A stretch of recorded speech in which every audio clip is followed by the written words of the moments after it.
Yeah. Oh, I've got a secret section that's going to be pretty long, so we might bump the mailbag again. Secret section? I don't think it's going to go great for me, but we'll see. We'll see how it is. You don't think it's going to go great for you? Yeah. Oh, yeah. No, it's going to be a lot of gambling.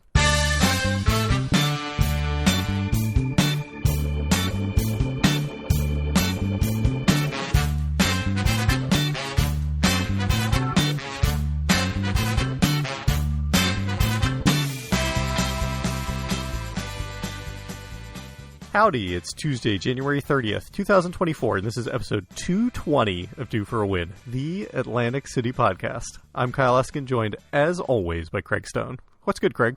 Back on the coffee. No more Miller Lights. Yeah, no. Daytime recording. You know, I said nothing's better than drinking during the job, but I mean, the only thing better is drinking and recording a podcast. While on the job? Yeah. Yes. That sounds good. I'm allowed to take a lunch break with booze. Yeah. Yeah. Questionable. No, that's fine. Come on. That's why you work in the public sector. Is it? I think so. I think it's pretty frowned upon. I think actually the private sector is like way more okay with it than the public sector. That's true. Yeah, certainly there was plenty of times that there was just beer at my job or like margaritas or whatever. Yeah, no, I think like one of the few things that can get you in trouble in the public sector is drinking on the job. Yeah. Yeah. And private sector, especially if you're a software developer, that's like a very normal perk of the job. Yeah, we had some meetings with startups, and they were just like, you want a beer? We've got taps. We've got entire taps of beer here. Yeah, man. Got to go to the WeWork and get the tap beer or whatever. That's true. Yeah. Anyways, always once never. Always once never. I think you've come up with a good one. It seems that, to me, the theme is defunct pier restaurants. Yes. Pier shops at Caesars, Playground Pier, whatever you want to call it. And the three you've chosen are the Continental, which was the kind of Spanish tapas place that it's still set up and looks as good as new when I walked through the pier. Sad. A couple months ago. Suzai, which was the sushi place up there, and then Trinity Irish Pub, which was the, Irish pub. And kind of Carvery. More back towards the food court. Was that down a floor? Was that on the second floor? Or was that still on the third floor? Good question. I think it must have been on the second floor. I think it's on the second floor as well. But I went and looked for pictures because I was like, it's been closed for so long that I really want to see it, but there were not very many good pictures. I did forget just how much it was set up like a living room in there. Mm-hmm. The seating was kind of odd, and I remember we went for our friend Craig's bachelor party, and like we couldn't even fit all of us at a table. I ended up at some like tiny counter facing away from everyone eating because the seating was kind of odd, but I really liked that place. The hot sandwich option was always good. The Carvery option. I think we've talked about that restaurant a lot on this show. It was like an every trip place. It was for us literally an every trip place for a while. Briefly, Suzai was also like our first stop. Suzai, the sushi place, sort of out in the hallway at the Continental overlooking the ocean. That was like the first stop lunch place. So for an always once never, that we have two places that had been sort of always. Always, yeah. It's more like never, never, never. Am I right? Yeah. I mean, Continental was like a special occasion kind of place. I know we went. Certainly that's where you took me when you won your Royal Flush. Yeah, my first Royal at Bally's. But I think for this exercise, I thought about saying you can reopen one in a casino, but I don't think that's right. I think it has to be in the location. I think the location's important. It's as important. I mean, that makes them all like less appealing because it's like so depressing to be on the pier now. Now, ACX1 Studios is going to be a massive hit, and they're gonna bring back one of these things for one day only, and one of these things forever. For always. And we get to choose. I think that's the name of the game. All right. What do you think? What are you leaning towards? It's tough. I think my gut reaction is the Continental is the biggest addition to the city. That's exactly what I was going to say. I wanted to hold back to see what you were going to say. But I think that Trinity Irish Pub and Suzai are both a lot more replaceable than the Continental was. The Continental, even though it's the one we've certainly been to the least out of the three of them, every time I went, the food was very good. As far as I know, like I'm not super familiar with any tapas places that are exactly like the Continental.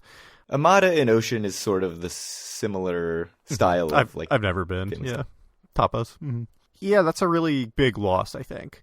I think the same thing, especially with Reraw being closed in Trop. Like, how many great Irish pubs are there now, other than Irish Pub, which you can figure out if that's great or not on your own? Is that the only one? I feel like I'm spacing on something. I don't know what else there is that's, like, specifically Irish. Yeah, you're right. I don't think there is one. Like, there's plenty of pubs, certainly, but Irish pubs. I don't think there's another one that we've been to. No, I agree. So I think that's a big loss. Suzai, I think it was very good. It was, I loved eating sushi out there. And the fact that it wasn't a restaurant like inside of the pier, but you would just sit out and look over the ocean while you were eating. Like, I think that's a plus in its favor. But in terms of sushi, I think there's lots of good sushi in Atlantic City right now. Like, the thing with Continental, I don't want to go every time. Like, I didn't go every time when it was open before. That seems like very obviously the once more, right? For me, at least. So the thing I'll say about Continental is they also had pretty good cocktails at a time where there was just no good cocktail bars in Atlantic City. Mm-hmm. I think that's been replaced a little bit. There's still not a ton of great options, but if I was going to make an argument for always, it would be you can go up there get a cocktail. Get a cocktail in like one and a little thing. Hors d'oeuvre. Yeah. I wanted to say Suzai always, but like you said, it just doesn't add that much. Like bringing that back. The thing it added was the ambiance of being able to really look over the ocean and see it and like see the whole south side of the boardwalk while you're there eating. I would say always Suzai, I think, and never for Trinity, but that's just because, to be honest, Irish food is like not my favorite. I like the pub aspect of it, and, whatever, getting some bangers and mash or some corned beef or whatever is fine every once in a while, but it's not something I need always, certainly. I would say always Suzai, once more Continental, never again Trinity. Which is shocking considering how often we went to the Trinity in our early days. I'm going to go totally different than you. Okay. I'm going to go always Continental. Mm-hmm. Because I also feel like it had the seating outside of the restaurant. I never actually sat deeper into the restaurant. Around that weird little like circular area. With the fire pit. Be sitting at tables around the fire pit. Yeah. So I think you do get that experience of being out, not all the way pressed up against the windows like you were at Suzai. But I think with the ability to get a small plate and a cocktail, I'd do that. And just like I said, it adds so much to the city, I think, to have the Continental there, like way more than either of the other two. Yeah. I mean, you could say the same thing. You didn't bring it up, but Budokan, I think, also added quite a lot to the city in a way that maybe Suzai and Trinity did not. I never went to Budokan, so that's why I didn't add it. And I think out of the two, I probably would have preferred Continental anyway. And they felt very like similar in terms of their class. Yeah. I also didn't add Phillips, which is totally fine not to add that. Up on that third floor, and probably did better than either of the other two of them. It probably did. Very but being from Baltimore, it's like there's a certain amount of scorn, I think, that we're bred into us to have for Phillips. So I said always Continental. I'm going to say once more Trinity, purely out of nostalgia, because that is, for me, my first probably 3 or 4 AC trips were all one dinner was going to happen at Trinity, no matter what. Yep. And even just seeing the pictures on Yelp that, I can't believe are still there from 10 years ago, probably almost. More than that, I would guess. Yeah, more than that, because we'll talk about something that was closed 10 years ago here in a second. It really made me realize, like, that was such like a part of my AC experience that, I'm never going to get back. So it's just a pure nostalgia play for you. Pure, just like, if something's opening for one day only and I get to experience it the way it was at that time, that's it. Suzai I loved, and I think we talked a lot on the show about how great it was as a first stop, but I think I can sort of replicate that a little bit, at least with other sushi places in AC. I mean, here's my thing, and this is going to be irrelevant for those of you who don't live in, let's say, Montgomery, PG County, Maryland. I lived for a couple of years in Silver Spring, and so, like, my local pub was McGinty's in Silver Spring for those years, and, like, I had a lot of fun there, and like we'd periodically have nice dinners with my parents or whatever, but much more often it was just me drinking there or whatever. And like I don't think I've been back since 2007 when I moved out of Silver Spring, and I think it's still there.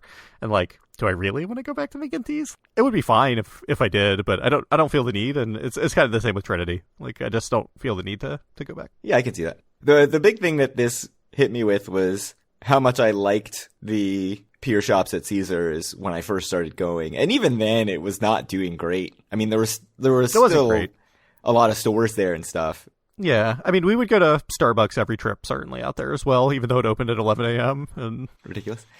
I remember the reputation of AC obviously not being great before I went, and walking through the pier shops and thinking like, whoa, here's an Apple store and like fancy high-end stuff like a Tourneau watch store and good restaurants, Budokan, Swarovski. Yeah, that might still be open. No, I don't think so. I think the only thing still open, the very last thing to be closed, though, is It's Sugar. There was still that like sports quote unquote shop, like sportswear shop, just like the one in Tropicana in the quarter. That was still there last time I walked by, but I don't know if it's actually open or if just the stuff's still in it. Moving on, Last episode, we talked about Hard Rock's transition to Unity, and I think I mentioned how I tried to log in, and it was like, whoa, whoa, whoa. Uh-huh. We can see you've already got a Unity account because you're such a frequent Hard Rock Cafe customer. Indeed, which is true. I fear that you just go there and buy, like, balloon doors on the side. Yeah. Nonstop. Just $6. They didn't have them at the store last time I went.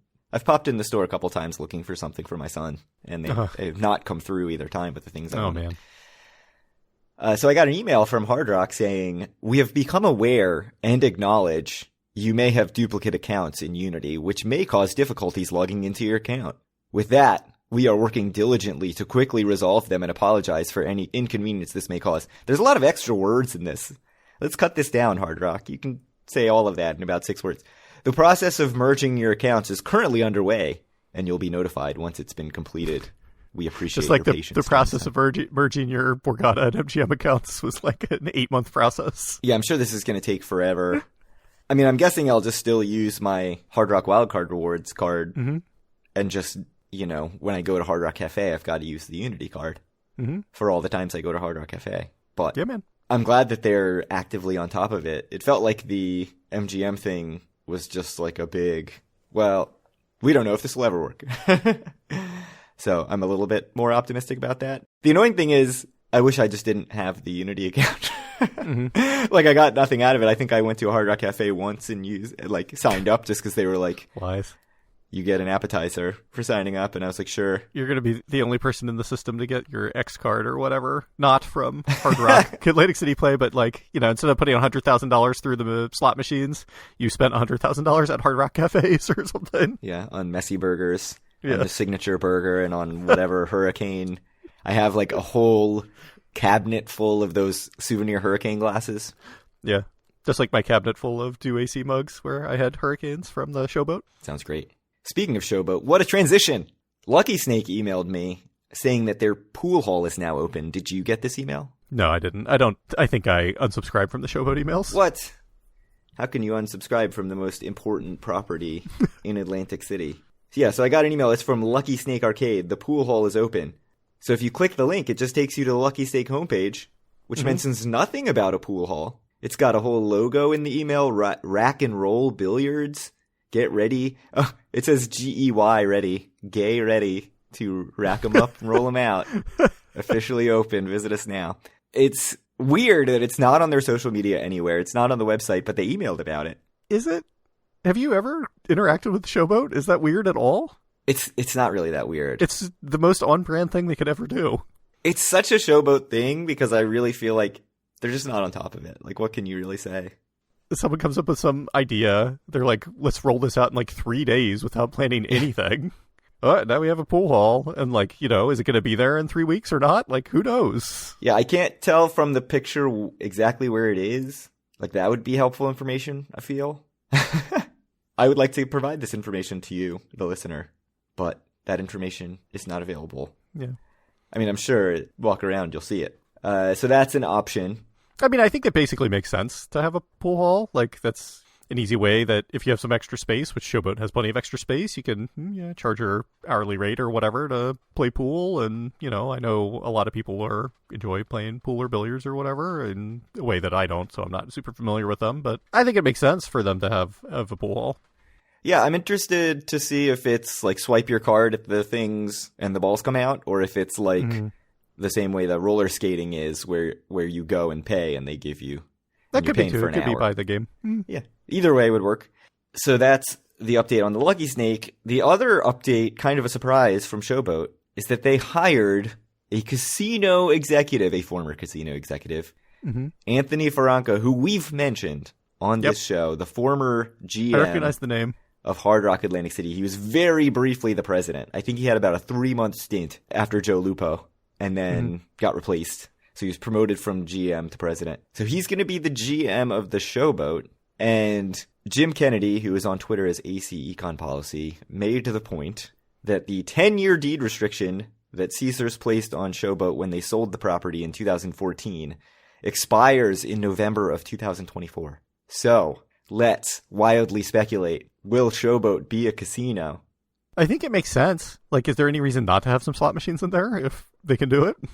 Like, I don't know what steps have to be taken for them to start operating as a casino once again, but if it's easy, like, I don't see why they wouldn't. Lucky Snake seems to be doing reasonably well, from what I can tell. It would be such a 180 from everything they've done, right? With Lucky Snake, with the racetrack, with the water park, to then be like, oh, we're bringing back the old Showboat. Here's the thing, and again, I don't know what the requirements are, the statute, or what they're going to be for Showboat, but, you know, is it going to make sense for them to have, like, blackjack tables? Maybe not. I personally would think that's the wrong direction for them to go, but literally, if it's just slot machines, I think that makes perfect sense for them. Keep Lucky Snake, but you just have an area of slot machines and stuff? Yeah, or just put them off to the side somewhere, not in Lucky Snake, but somewhere else, like... So in the back, I guess, is the racetrack, but is there still a back corner or something that's blocked off to the side of that? I think so, right? I guess, but, like, why would anyone play there? Because you're already staying there or whatever, and your kids go to bed, and you come down, and... I guess. You know you would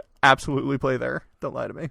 I would walk over to Hard Rock. Come on. You just love the ACE. You can't get enough of it. That's true, I do. Put some bar top video poker at the ACE. Yeah, if they put bar top video poker at the ACE, I'll play bar top video poker anywhere. But... yeah, it just seems odd. I mean, So you think no is what it sounds like to me.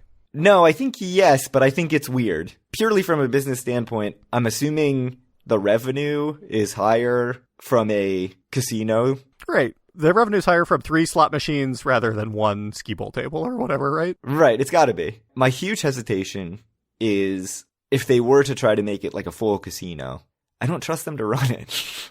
I don't think they would. Like I said, I would think they'd have a smallish slot area. You know, and again, I don't know what New Jersey would allow or not allow, but I'm thinking of places like in Nevada or in other states where slot machines are more or less legal. That, yeah, if they could jam like, you know, 50 slot machines somewhere or whatever, or 50 video poker machines, I don't see why they wouldn't do it. So, obviously there's a lot of casinos that have arcades. Like, Harrah's opened an arcade. Like Harrah's, yep. Golden Nugget used to have an arcade. That's fine. For some reason, it seems really gross to me to have an arcade that has a casino. But again, it wouldn't be in the same area. Like, that would obviously be inappropriate. The whole thing seems kind of odd to me. Yeah. So you do not think it will be, like, full-on casino, Lucky Snake is gone? I don't think so. Unless they think it would do better, but it seems like it'd be going against a lot of what they've been doing. And, like, maybe what they've been doing is, like, twiddling their thumbs and waiting for this deed restriction to end. But... that's true, and we also don't know what kind of deal it is with, like, is Lucky Snake just some other company leasing the space? Like, we don't know any of that.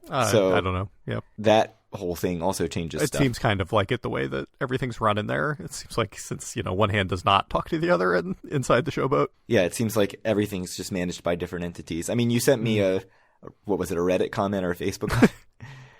Just talking about how nice a lot of the stuff in Showboat is and like how terrible the hotel is. Yeah, but that they seem sort of in over their heads on the hotel side of it. That, I think, pretty much nails it. It's just a big hotel and a big property. Yep. And managing that stuff is hard. And then I think adding a casino adds a huge, huge layer to it. Unless it's like you said, with just, you know, a room full of slot machines. At the end of the day, is Atlantic City some exploding new wave? Like, you know, everyone's making a ton of money gambling. Like, not really. So no. I don't think it makes a ton of sense to convert everything to a casino. I think just a small supplemental casino makes much more sense to me, but we'll see. But then are they into, like, pilot and stuff? Like, I feel like it would hugely change their tax, what they owe in taxes. It seems like it would be tough to do it that way. There's a lot of questions on regulation and what would be allowed and what wouldn't be allowed that we're not in a position to answer. Yeah, I think that if they were going to do a small casino, I think they would have to go in front of Jersey in some way and say, like... I mean, certainly, like, the way the rules were at least written in the past is you needed a certain number of hotel rooms or whatever, which they certainly have. Yeah. So I don't know if it's like you need a certain size gaming floor or not. I mean, from a sort of casino business standpoint, it'll be interesting to see what happens over the next year there and what kind of rumblings there are. Like, that sounds fun to me, at least, to track it. Yeah. Well, we'll see. All right. We have data. It's what people have been waiting for that we could have given you last episode and didn't. So December 2023 data is out, which also means that Q4 2023 data is out, which also means that year 2023 data is out. So December 2023 was a 5 full weekend month, and casinos were up just about 8% from December 2022, which is pretty good. Everyone is up except for Borgata, which was down about 3%. The big winner was Hard Rock, which was up 20%, more or less. But Trop, Resorts, Ocean, and Caesars were all up over 10%. What do you have to say about December? Seems like a really good month. 2022 December, we had 5 Fridays and Saturdays. So seems not quite like for like, but similar. I don't know how much of a difference it makes that New Year's was on a Saturday. New Year's Eve, I think, was on a Saturday in 2022. That probably is not the best for Atlantic City. It's probably better if it's on like a Wednesday. Right? Yeah. Because then you have a boom night that's not a weekend night. But Right. 8%, I mean, seems pretty good. Everyone up except for Borgata Brick and Mortar seems really good. Borgata obviously still number one with $58.8 million. But yeah, December seems really positive after, a few months of not amazing. Looks pretty good to me. Yeah, I think it's a good month too. I think it's very promising. So moving on to Q4. Q4 was up just about 4% year over year from 2022 to 2023. The big winner, unsurprisingly, I guess, is Ocean, which was up at 22%. And then Hard Rock and Bally's were both up between 13 and 14%. The losers were Harrah's, Borgata, and Caesars, which were all down right around 5%. Yeah, the only ones down from Q4 of 2022. Interesting, again, that Borgata's in there. Caesars and Harrah is less surprising, but I think Q4 kind of unsurprising, obviously, because we've been looking at it month by month. But it's a good Q4. It is. Bally's up, like you said, 13.25%. That's good for them. Like they need to show signs of a positive direction. Yeah, I think it was good too because if you remember back in I think Q2 and Q3 were not great. Honestly, this year, and I think we were a bit concerned. Yeah, Q3 was down 1%, and Q2 was up less than 0.5%. So, and then we had very strong Q1 and Q4s. I mean, I don't know if that means that Q2 and Q3 were outliers, or if the city's becoming slightly less seasonal, or what exactly it means. But I think either way, it was a good quarter, and moving on to the year. Just one thing I want to mention real quick about the quarter that kind of segues into year over year is that quarter two, I mean, obviously focusing on year over year is more important than quarter over quarter, but Q2, only 1 casino up, Q3, 2 casinos up, and then Q4, you get 6 casinos up. Yep. So that is a promising sign because I know one thing that people have harped on is, it's really only Hard Rock and Ocean that are making gains and they're taking away from everybody else. So to see those gains is a good thing, even though it's much more modest for everyone else. But yeah, I think it's just better for the city if more casinos are in that growth. Right. But obviously, quarter over quarter doesn't mean a whole lot. It's got to happen in the summer too. So, and Borgata being down, it's still obviously they had their disaster in whatever it was September or whatever, which I think there's still some hangover effect from. Yeah, where nothing worked for the better part of a couple weeks. Right. Yeah, they were down 26% in September or whatever from August. Right, pretty much killed their whole 13% year over year after they were doing quite well before that. And every quarter gets progressively a bit better for them. So, all right. So year over year, what do you want to say? It was up 2.25%. Only 4 casinos out of 9 are up. Ocean up 16%. The big winner. Everyone else is within plus or minus 4%. Hard Rock's plus 4.08%. But the biggest loser is Tropicana minus 3.31%. So nobody did terrible, and nobody except Ocean did really, really well compared to their 2022. So it's fine. I mean, I think it's totally fine. I think taken with Q4, it looks a little better because Q4 looks so much better than Q2, especially. But AC relies so much on Q2 and Q3 that you'd really like to see next year some more improvement in Q3. But all right. So getting to next year, I've come up with a little game for us that you were not expecting. I recommend that you get a pen and paper out real quick if you can, because I only have this written down, so I don't have anything to send you, unfortunately. Okay. I'm going to have to type it into the doc. Sure. So I'm going to give you 9 numbers, which I have selected through a very unscientific method, which means some of them are probably quite bad, of what I think 2024 revenues can be for each of the casinos. Okay. And I want you to maybe on 4 of them choose and give me an over-under, and then maybe I'll choose the other 5. But you can go first because I'm the one that's set the numbers, if that's makes sense to you and is fine. Okay. So we're going every casino here. Every casino. So Bally's, the number I have written down for 2024, is $159 million. So an increase. An increase of probably something like 2.5%. So more than they increased this year. More than they increased this year. Borgata, I have something different written down, but I've thought more about it, especially as I was talking about it just now. Let's go with $725 million. So that's a slight decrease from 2023. Caesars, I have $227 million, which is down another 1.5%, probably about the same size drop as they had this year. Okay. Golden Nugget, I have $145 million, which is a very slight drop from this year. Hard Rock, I have $522 million is the number, which is like a, 3 or 4% increase, I think, from 2023. Harrah's, I have $251 million, which is a very modest drop from 2023, about the same drop as they had from 2022 to 2023. Ocean, I have $450 million, which is a huge gain, but much smaller than they've had the last 2 years. That would be a huge. It's probably more like a 10% gain rather than they've had over 16% gains the last 2 years. Yeah, it's a little less than 10. It's like between 8 and 9 probably. Resorts, $165 million, so actually a slight bounce back of maybe going up 1% from this year. Okay. And Tropicana, I have $236 million, which is a slight loss, a smaller loss than this year, certainly. Maybe about half the size, like 1.5% loss. Okay. These are the numbers. Yeah, I think it's fair for you to be able to pick any 4 of these, because I've come up with them, and tell me if you want the over or the under, and then maybe I'll pick the other 5, if that makes sense. You get the advantage because you get to go first, obviously, and pick any outliers that you see. Okay, Borgata over.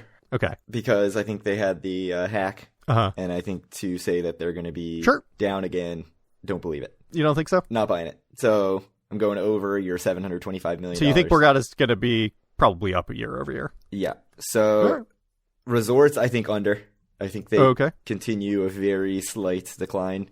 So you had them. I had them going up like tick. Under 1% probably or something like that. Only about, 1.5 million from 2023. Okay. I think they go down ever so slightly. I think it's going to be more like 162, 163, about where they were this year.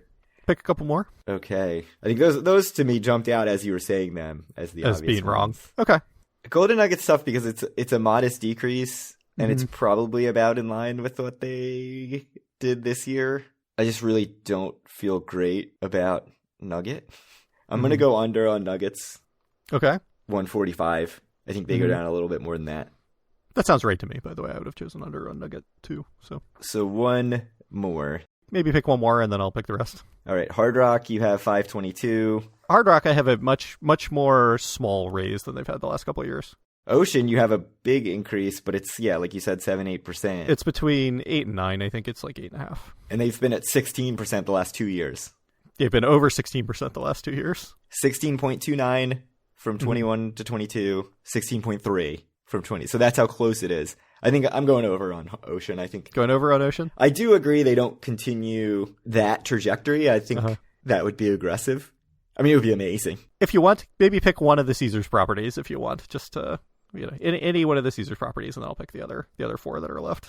I actually am sort of optimistic about both Caesars and Tropicana reversing the decline a little bit. I think they're both decent properties. I think they're Caesars especially is investing in stuff. My initial reaction was to say Trop over, but I'm actually going to go Caesars over. Okay. I like Caesars over more than Trop over, too, probably. Trop is so, crowded all the time, and their revenues are not good. So I don't fully understand. It must be like the crowd they're getting or whatever. Yeah, it makes it feel like there's not much room to grow there. Like, if you have that capacity all the time. All right. I definitely want the over for Bally's, I think. I mean, Bally's was just up monster Q4. It seems like they're turning it around. I think they'll be up more than the 2 or 3% that I have them for. Hard Rock, yeah. So they were up 14% last year and 4% this year. And this is going to be up 2% or something like that.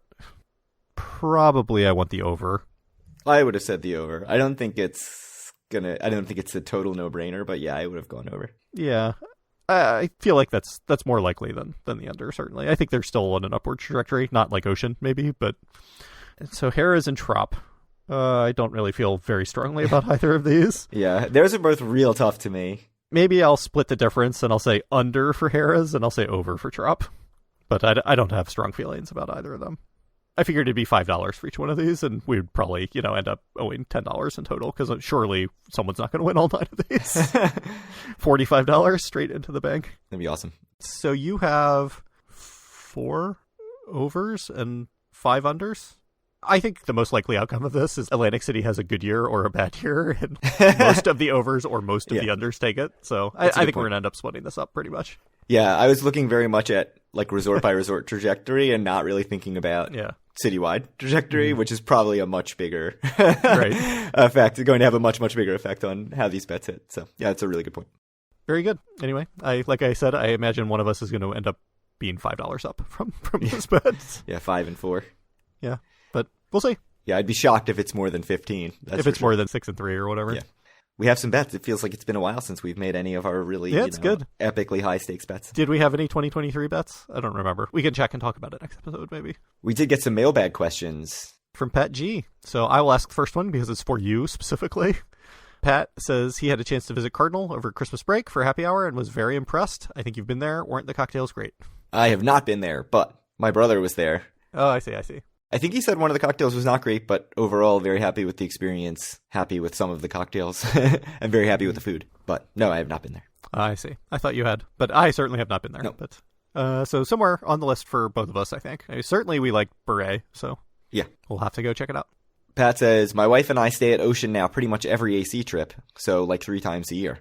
What's the deal again with that pier right across from Ocean? I know you've covered every pier since 1900. I just can't recall the situation with that one. Is it the Garden Pier? It looks well maintained, just totally vacant. It is the Garden Pier. Yeah, not much has been done with it. There used to be like some sort of a museum or something there, right? When we first started going. The AC History Museum was there. It closed. I can't remember if it closed because of Superstorm Sandy or from something else. Yeah. Then Bart Blatstein ended up buying it, and he briefly came up with some harebrained idea to have like happy hour out there that I think he tried for like literally 2 weekends before stopping. Yeah, it was like a beer garden and food trucks. Right. And that lasted very, very briefly. Because we were there like literally like a month after it was announced and it was already closed. I would like to see something happen with the Garden Pier. It's very pleasant out there. I mean, certainly there should be plenty of foot traffic up in the north part of the boardwalk, so something should be there. Just like something should be in the normal pier. I don't think the answer is studios, but we'll see. Yeah, the latest information from noted primary source Wikipedia is that Blatstein still owns it.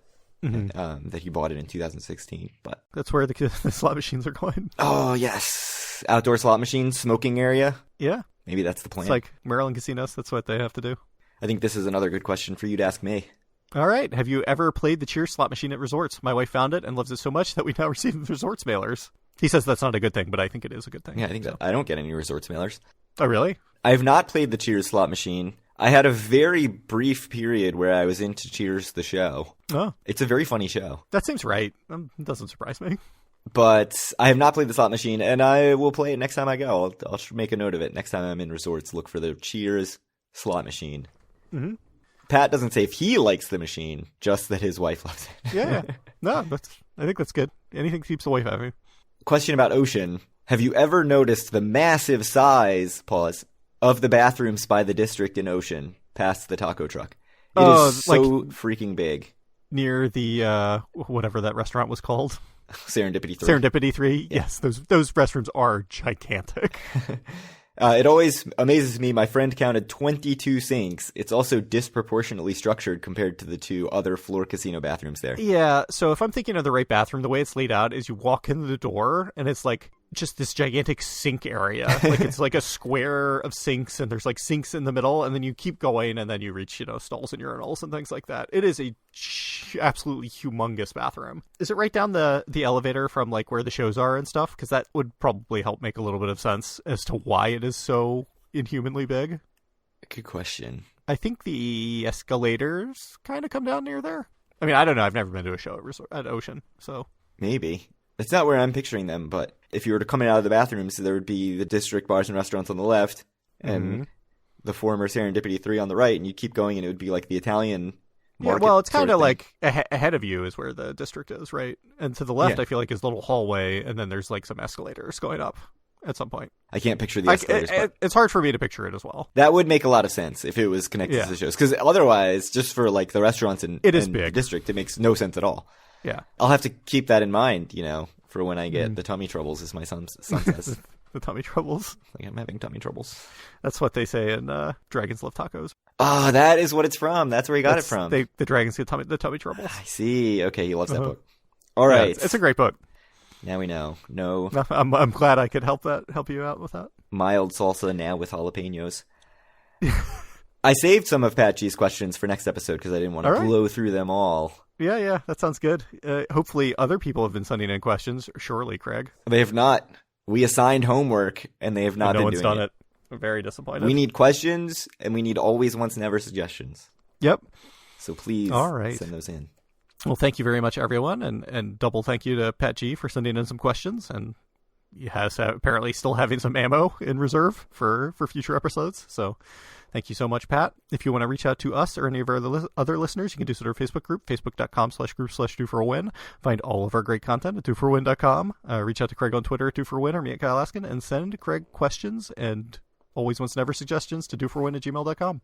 Yes. Any last words? Disappointed about the Ravens, although I feel like I can't claim real disappointment since I only watched about 2.5 games this season. Yeah, so did you watch the game? Is that why the Ravens lost? Because you said that it's like every game you've watched, they've been awful, right? Yes, I did watch the game. Actually, I only watched the second half. So it's your fault. Yeah. And they were better in the second half than the first half, though. Yeah, in the first half they were just dominated. Second half it was just like, some errors and stuff like that. So yeah. I mean, you can't be too upset about being one of the last 4 teams in the NFL and losing to the most dominant team of the last 6 years. This is like something truly no one cares about and is probably very on brand for me. But, I care a lot about advanced statistics and stuff. And we were like one of the very best teams ever by certain advanced metrics and stuff. So it was very disappointing for us to lose in that way. But it's frustrating. It's just I don't think the Chiefs are a great team. I think they have probably one of the very best quarterbacks ever, and I think certainly has to be the best tight end ever by quite a wide margin, and I feel like that shouldn't be enough, but alas, maybe it is, especially when it's the quarterback. So yeah, you also just can't stop running the ball entirely. Probably doesn't help. Yeah, I don't understand. We didn't stop, we just never started in the first place. Right. Yeah, weird. There was no stopping. There was just anyways. Very frustrating. Very frustrating. We'll see. I think 2024 has got to be the year because I think we're going to get blown up because of the salary cap after that. So yes, hopefully we can more or less get the gang back together for one more run. I was already making plans to buy a Ravens Super Bowl jersey, even though I don't actually watch the Ravens that much. I thought there was a good chance that they blew them out, so I made a bet before the game. I don't know why I'm sharing this other than so people can laugh at, how dumb I am. Where I had bid the line up to 8.5 or 9.5, so it was 2 scores, and I was basically getting 2-1. So I was happy with that, but obviously it was not a 2-score Ravens win. So no, I mean my thoughts before the game was that it was either going to be a Ravens blowout. I thought it was going to be a Ravens blowout or a tight Chiefs win, or maybe the Ravens could win close to. But I thought Ravens blowout was considering we've absolutely blown the doors off of all the other good teams we faced this year, right? And won all those games by 25. Yeah. All right, that's enough Ravens talk. Yeah, anyway, very disappointed. And now don't expect us to talk about the Super Bowl. Yeah, well, maybe we won't be around to watch it because we'll be doing something, but probably not. All right. Thank you guys very much, and we'll talk to you in a couple weeks.